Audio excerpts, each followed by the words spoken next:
देवताभ्यो पितृभ्यश्च महायोगिभ्यो च नमः स्वाहा स्वधाय नित्यमेव नमो नमः। ओम नमो नारायण। जय सद्गुरुदेव।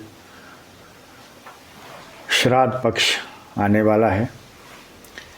सनातन वैदिक धर्म में श्राद्ध का बहुत महत्व है। 16 दिन तक ये श्राद्ध पूर्णिमा से अमावस्या तक चलते हैं। इस वर्ष भी पूर्णिमा से श्राद्ध प्रारंभ होंगे जो अमावस्या तक चलेंगे। श्राद्ध क्या है? हरिवंश पुराण में व्यास जी ने डिटेल से इसका वर्णन किया है। मार्कंडेय पुराण, स्कंद पुराण, अन्य पुराणों में भी पितृ का बहुत महत्व बतलाया गया है, श्राद्ध का बहुत महत्व बतलाया गया है। हमारे जो पूर्वज हैं, हमारे जो बुजुर्ग हैं, उनके निमित्त, उनकी प्रसन्नता के लिए किया गया तर्पण, उनकी तृप्ति के लिए किया गया तर्पण, भोजन, प्रसाद इत्यादि की व्यवस्था जो उन्हें तृप्त करती है। हरिवंश पुराण में तो मार्कंडेय ऋषि जी ने पितरों की भक्ति की है। पितृ जो आदि पितृ हैं, भगवान नारायण, सनत कुमार जी, उनकी भक्ति की।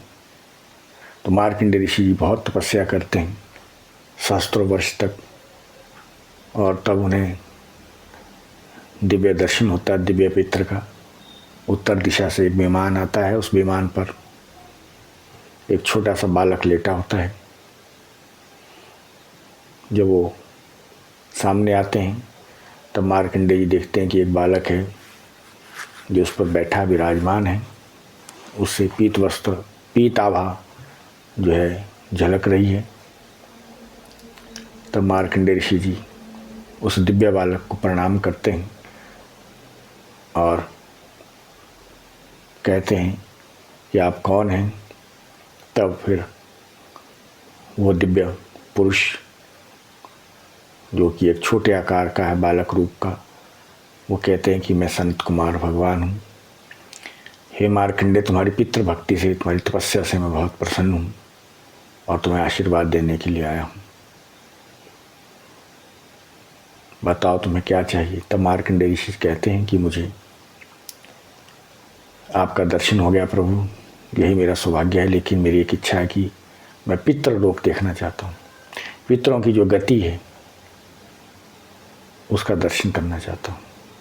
पितृ कौन है, कैसे हैं, क्या स्वरूप है, क्या प्रारूप है, इस हर प्रक्रिया को मैं जानना चाहता हूँ। और दिव्य पितृ कौन होते हैं, इसके बारे में डिटेल से मार्कंडेय ऋषि जी ने हरिवंश पुराण में उन भगवान संत कुमार जी से पूछा है, प्रश्न किया है, जिज्ञासा की है। तब सनत कुमार जी ने मार्कंडेय ऋषि जी को कथा सुनाई है और श्राद्ध कल्प और पितृकल्प क्या है इसके बारे में वहाँ पर विस्तार से बतलाया गया है। और अंत में फिर मार्कंडेय ऋषि जी को वो कहते हैं कि हे मार्कंडेय, मैं तुम्हें दिव्य दृष्टि दे रहा हूँ और दिव्य दृष्टि है तुम दिव्य लोक, पितृलोक को देख सको और पितरों की क्या गति है और क्या स्वरूप है उसका दर्शन कर सको। और इस प्रकार से बहुत ही सुंदर प्रसंग है वो। और मार्कंडेय ऋषि जी की दिव्य दृष्टि खुलती है और दिव्य दृष्टि से फिर पितृलोक का दर्शन करते हैं। पितरों का स्वरूप उनकी समझ में आता है।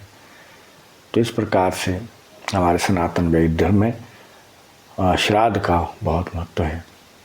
इसीलिए आप लोग भी श्राद्ध, तर्पण, अर्पण, वंदन अपने पितरों का करना चाहिए। यहाँ मैं एक बात कहना चाहूँगा कि जीते जी भी हमें सेवा करनी चाहिए अपने पूर्वजों की, अपने माता पिता की, अपने जो भी बड़े हैं उनकी। लेकिन जब वो उनका स्वर्गवास हो जाता है उसके बाद भी वैदिक विधान के अनुसार श्रेष्ठ ब्राह्मणों के द्वारा श्राद्ध इत्यादि प्रक्रिया संपन्न करनी चाहिए, क्योंकि श्रेष्ठ कर्म है। इससे पितर प्रसन्न होते हैं, और जब पितर प्रसन्न होते हैं तो देवता भी प्रसन्न होते हैं, और सारी सृष्टि आशीर्वाद देने लगती है। हमारे जीवन में दुख जो है मिटने लगते हैं, और सुख और आनंद की प्राप्ति होने लगती है। इसलिए पितरों के निमित्त, जैसा मैं पहले कहा कि जीते जी भी खूब सेवा करें। माँ है, पिता है, बूढ़े हैं, बीमार है, अशक्त हैं, उनकी खूब सेवा करें। उनको समय पर भोजन दें, समय पर पानी दें, समय पर उनकी सेवा करें, जिससे वो प्रसन्न हो सके। जीते जी तो सेवा करनी है पितरों की, अपने बुजुर्गों की, अपने माता पिता की, दादा दादी की। इसके अलावा भी कोई भी बुजुर्ग हैं, अशक्त हैं, बीमार हैं, समाज में कोई भी बड़े हैं, बुजुर्ग हैं, उनकी हम सेवा करें तो निश्चित रूप से जो दिव्य पितर होते हैं दिव्य लोक में, उनका आशीर्वाद मिलता है। वो दिव्य पितर, वो दिव्य ऋषि जो अमूर्त भी है, मूर्तमान भी है, उनका आशीर्वाद मिलता है। भगवान यमदेव बहुत प्रसन्न होते हैं, और इस प्रकार से विवस्वान मनु भी प्रसन्न होते हैं। श्राद्ध के जो देवता हैं वो सब प्रसन्न होते हैं कि हम इस संसार में अपने पितरों की, अपने पूज्य पिता माता की सेवा कर रहे हैं, तो बहुत प्रसन्न होकर आशीर्वाद देते हैं। सो इसीलिए हर प्रकार से हम कोशिश करें, जीते जी तो अपने माँ बाप की सेवा करें, परम आवश्यक है। लेकिन जब उनका स्वर्गवास होता है उसके बाद भी उनके लिए, उनके निमित्त हम भोजन खिलाएं, श्राद्ध करें, तर्पण करें, उनको जल अर्पित करें, तो उससे क्या होगा? निश्चित रूप से सूक्ष्म रूप से स्वर्ग तक हमारे यहाँ दिया गया जो भी तर्पण है, जल है, भोजन है, वो उन पितरों तक सूक्ष्म रूप से पहुँचता है, क्योंकि उनका दिव्य काया होती है, सूक्ष्म काया होती है। इसलिए यहाँ से भी संकल्प के द्वारा, क्योंकि संकल्प जो है बहुत महत्वपूर्ण है, संकल्प के द्वारा तर्पण श्राद्ध इत्यादि का जो सूक्ष्मांश है वो उन पितरों को प्राप्त होता है, और वो पुष्ट होते हैं। और जब वो पुष्ट होते हैं तो निश्चित रूप से वो आशीर्वाद देते हैं और तृप्त होते हैं, उनकी सद्गति होती है। और जो दिव्य पितर हैं, दिव्य ऋषि हैं, दिव्य देवता हैं, उनका भी आशीर्वाद दिव्य लोकों से, देवलोक से, स्वर्गलोक से हमें प्राप्त होता ही है, इसमें कोई भी संदेह नहीं। श्रीमद् भागवतम, गीता में और अन्य ग्रंथों में विस्तार से पितृ पूजा का महत्व बतलाया गया है, श्राद्ध का मतलब बतलाया गया है। ये कोई कल्पना नहीं है, यह अंधविश्वास नहीं है, इसके पीछे बहुत बड़ा विज्ञान है, बहुत बड़े तथ्य हैं, बहुत बड़ा विज्ञान, बहुत बड़ा इसके पीछे इतिहास है, और बहुत बड़ा इसके पीछे सत्य है।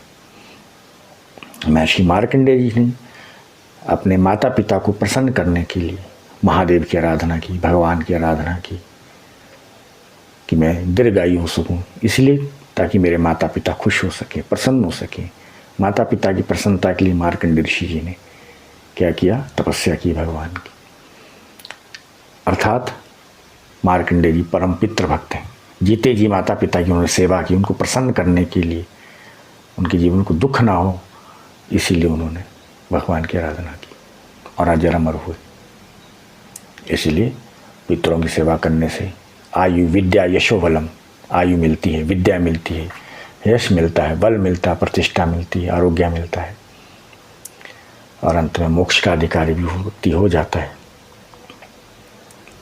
तो इसीलिए भीष्म पितामह है महाभारत में, भीष्म पितामह जो है परम पितृ भक्त हैं, धर्म सम्राट हैं, उन्हें हर शास्त्र का ज्ञान है, बहुत बड़े महात्मा हुए हैं भीष्म पितामह।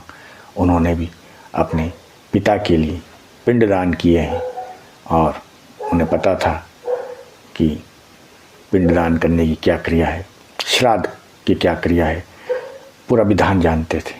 इसलिए पिता ने उनको इच्छा मृत्यु का वर दिया था। इसीलिए भीष्म पितामह जहाँ जीते जी अपने पिता शांतनु जी की खूब सेवा की है, उनकी प्रसन्नता के लिए उन्होंने संकल्प लिया कि मैं अखंड ब्रह्मचारी रहूँगा। उनकी खुशी के लिए उन्होंने अपने सुख का त्याग किया, भोगों का त्याग किया, संसार के जितने भी विलास हैं उनका त्याग किया और एक तपोमय, एक ब्रह्मचार्य में निष्ठ जीवन जिया और पूर्ण रूप से उन्होंने हस्तिनापुर की सेवा की, धर्म की सेवा की, अपने पिता की सेवा की जीते जी भी। और मरणोपरांत भी जब उनके पिताजी शांतनु जी समा गए, उसके बाद भी वे अपने पिता के लिए तर्पण श्राद्ध करते रहे और उनका आशीर्वाद उन्हें प्राप्त हुआ। इसके अलावा और भी कई उदाहरण हैं जहाँ भगवान श्री राम हैं, उन्होंने भी अपने पिता श्री दशरथ जी के लिए श्राद्ध किए, तर्पण किए, पिंड किया, सब कुछ किया।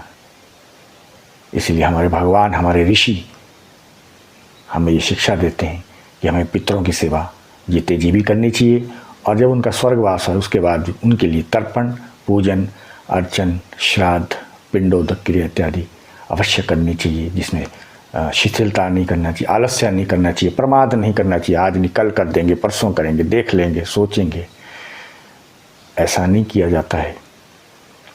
इसीलिए पिता माता का स्थान बहुत ऊंचा है, तब देवता और भगवान भी प्रसन्न होते हैं कि इसने माता पिता की सेवा की। इसलिए हमारा सनातन वैदिक विज्ञान और कर्मकांड, इसका बहुत महत्व है। इसको समझें, पहचानें और अपने जीवन में उतारें। मुझे भी अपने पिताजी की याद आती है। मैं बचपन में उनके साथ बहुत यात्रा किया करता था। उनकी उंगली पकड़ करके मैं चलता था।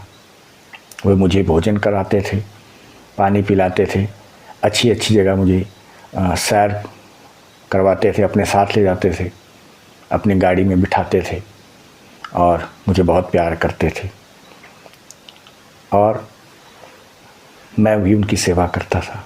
मुझे अपने पिताजी की सेवा करने का बहुत खुशी होती थी, बहुत आनंद होता था। माताजी की भी खूब सेवा करता था और बहुत आनंद आता था। माताजी ने भी खूब प्रेम दिया है, उन्होंने भी खूब, वो तो खैर माँ तो माँ है, लालन पालन किया है, हर कष्ट सहे हैं। तो माताजी का भी बहुत यादें हैं और पिता का भी बहुत यादें हैं और उनके समा जाने के बाद भी उनकी याद बराबर बनी रहती है। एक धारा, एक प्राण का प्रवाह माता पिता से बालक का जुड़ा होता है और निश्चित रूप से वो एक बहुत लंबे समय तक चलता है।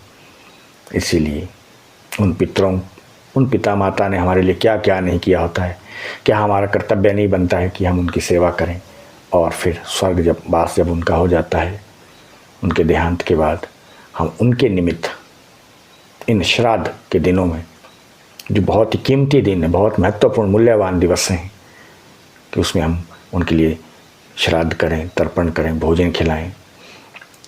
तो इसीलिए इस दिन श्राद्ध का बहुत महत्व रहेगा और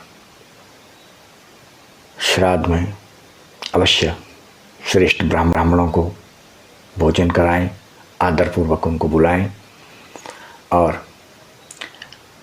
कौवे को भी उसमें भोजन कराया जाता है।